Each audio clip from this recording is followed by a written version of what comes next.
Bienvenue sur DC TV dans l'émission En direct d'ici avec ce soir Stéphane Passeron. Alors oui, effectivement, le nom peut vous sembler un petit peu, peut vous rappeler quelque chose, on va dire, parce que c'est le frère de Jean-Marc Passeron, donc le directeur de DC TV. Mais c'est pas la raison pour laquelle on l'a invité, puisque Stéphane Passeron, c'est un ancien sportif, toujours de haut niveau, et vous êtes toujours sportif, hein, on va le dire, mais à un niveau, voilà, un niveau un peu moindre. Vous êtes spécialiste de ski de fond, et puis on a également, alors je veux pas faire de bêtises, Jihan Bencheida, voilà. Nickel, parfait. Et vous deux, vous êtes venus sur DC TV pour nous parler de la Trans-Champsaurine. C'est donc une course de ski de fond. Ça se passe bien sûr dans le Champsaur ce week-end.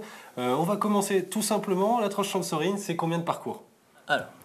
Alors la Trans-Champsaurine, c'est plusieurs courses, pas mal de courses avec des courses le samedi et le dimanche. Donc le samedi, on a une course en classique le matin, course régionale avec notamment tous les clubs des Alpes-de-Provence. Cette année aussi, des clubs de Rhône-Alpes. Après l'après-midi, on est plus sur des courses festives et promotionnelles avec une course enfant avec l'USEP notamment, le sport scolaire, et un chaos sprint. Le dimanche, c'est quand même après la journée phare un petit peu, avec les grands parcours, les grandes traversées en style libre, donc surtout en skating. Hein. Quand on dit style libre, c'est-à-dire que le classique peut être autorisé, mais c'est majoritairement c'est un peu pénalisant, on va dire, voilà. Le skating. Donc avec un 10, 21 et 42 km. Voilà. 42, donc c'est le parcours de 21 multiplié par 2. Voilà exactement. Pour alors, cette année, ça va se promener par où, de cette petite Trans-Champsaurine? Ça enchaîne parfaitement avec ce que disait Jihan. Normalement, la grande traversée, c'est un départ de Champollion et qui traverse tout le Champsaur pour arriver jusqu'au col Bayard. Et là, malheureusement, la neige est tombée, mais elle est tombée à peine trop tard. Et maintenant, il y a un bon paquet de neige, mais le temps, on est déjà jeudi et c'était trop tard pour pouvoir faire la piste. Donc, on est revenu sur un parcours sur le plateau Bayard. Et donc, on a quand même réussi à tracer une très belle boucle qui fera 21 km.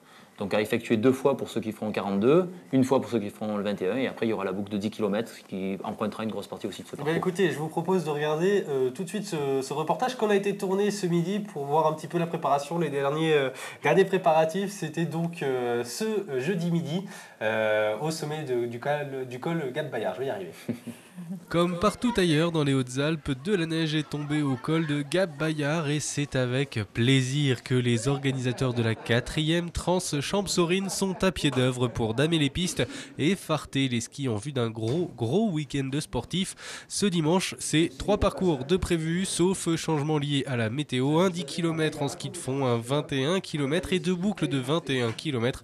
Écoutez Gilles Rostin, directeur de la station Gap Bayard. Le parcours, c'est des pistes de Bayard, des pistes classiques de Bayard. Pour ceux qui connaissent, c'est le Tour du Bois de Saint-Laurent avec une petite incursion sur le col de Manse. Ensuite, on revient sur le plateau de Bayard et on prend la Noire à l'envers. Une partie de la Noire à l'envers. Donc voilà, c'est très varié avec des paysages d'exception. Beaucoup de coureurs sont attendus, principalement inscrits à la dernière minute car la neige est arrivée, ce qui devrait achever de convaincre les derniers retardataires et de promettre une belle course. Les coureurs, s'il fait très beau, ils n'arrivent pas à se motiver parce qu'ils regardent le paysage, et s'il fait mauvais, c'est pas bon pour eux. Donc dans les deux cas, c'est difficile.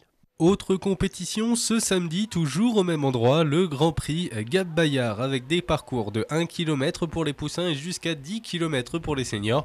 Écoutez Christian Chen, l'un des entraîneurs au ski club Gap Bayard. Le samedi, c'est la course régionale qui vient en complément de la Trans-Champsaurine et qui est une course traditionnelle qu'on fait toujours sur le plateau de Bayard et qui réunit donc de poussins à seniors. Et donc cette année, je pense qu'on aura entre 350 et 400 participants. Voilà. Et c'est en style classique et le dimanche, c'est en style libre. En fonction des chutes de neige prévues ces jours-ci, les organisateurs se réservent le droit de modifier le parcours pour revenir sur la grande traversée. Alors on l'a vu, hein, il y a énormément de neige au sommet du col Gap Bayard, comme vous avez pu le voir aussi dans ce JT de Valentin Doyen. Alors c'est plutôt une bonne chose, on ne peut pas s'imaginer que c'est pénalisant quand même. Et puis on a entendu aussi que les organisateurs se laissaient peut-être jusqu'à la journée de vendredi, c'est-à-dire un jour avant pour éventuellement voir. Là ce soir vous nous dites, bon, ça va être compliqué? C'est compliqué dans le sens que il faut quand même la piste elle soit bien damée, et damer 42 km d'une traite, c'est assez compliqué. Et voilà, donc on préfère avoir une très belle piste, très bien préparée à Bayard, plutôt qu'avoir une piste un peu molle ou pas parfaite sur une grande traversée. On se garde la grande traversée pour l'année prochaine. parce qu'il y aura de la neige dès le début de l'hiver l'année prochaine. Ah bah oui, on espère. Hein. C'est vrai que cette année, on a été un peu pauvre en neige. Alors, Jeanne, vous qui faites partie de l'organisation de la tranche Champs-Sorines, vous attendez combien de participants juste sur la tranche Champs-Sorines? Je ne parle pas de la compétition régionale qui aura lieu le samedi, où là, on attend à peu près plus de 400 personnes, du poussin à seniors. Sur la tranche Champs-Sorines, vous misez sur combien de participants? Alors là, pour cette année, vu les conditions avec lesquelles on est parti, donc avec un manque de neige, c'est vrai que les inscriptions sont moins rentrées que les autres années. On va attendre, en étant optimiste, 250 coureurs. Voilà, ce qui est moins que les autres années, mais qui pour nous serait quand même une bonne chose, vu les conditions sur lesquelles on est parti. Voilà. À l'heure actuelle, là, vous êtes sur une centaine d'inscriptions, et donc c'est samedi 14h, dernier carat. C'est ça. Là où vous espérez peut-être rallier un peu plus de participants. Ça va beaucoup dépendre aussi des conditions météo de dimanche annoncées. Hein. C'est vrai que s'il fait beau, je pense que samedi après-midi, il va y avoir beaucoup de monde aux inscriptions sur Gap Bayard. Alors on va jeter un petit coup d'œil à Coralie Hug. Coralie Hug, vous la connaissez? Bon, je suis désolé, j'ai le petit badge.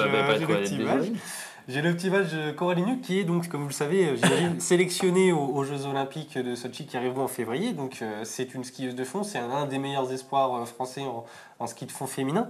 Vous la connaissez personnellement? Oui, je l'ai côtoyée dans l'équipe de France pendant 2-3 années, hein, parce qu'elle est arrivée, moi je finissais plutôt ma carrière. Puis on était très proches, puisque au comité régional, on a skié ensemble, on s'entraînait quand même régulièrement ensemble. Donc je la connais très bien, et on sait que depuis très longtemps, elle a un très très gros potentiel en style skating, justement, en style libre. Et là, cette année, c'est vrai que ça tombe bien, elle a aux Jeux Olympiques un 30 km style libre. Alors, je sais qu'elle l'a dans la tête, et on n'a pas besoin de lui répéter, elle le sait très bien. Le 22 février, elle l'a bien en et tête. Vu le résultat qu'elle a fait l'année dernière au championnat du monde, où elle rentre dans les 10 premières, je ne me rappelle plus quelle place exactement, mais elle était dans les 10. C'est vraiment déjà... Septième en championnat du monde.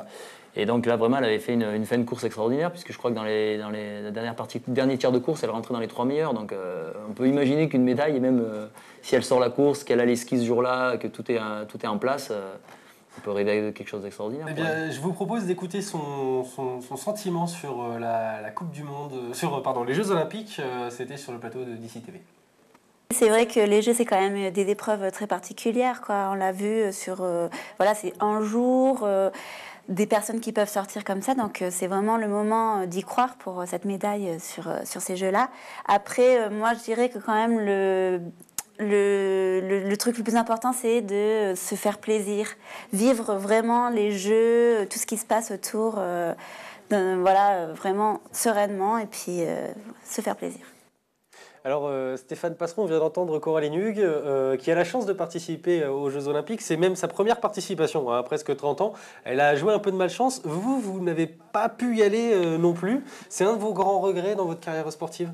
J'y suis allé une fois en tant qu'entraîneur de l'équipe de France handisport. Mais j'étais entraîneur. Et c'était une expérience assez intéressante tout de même.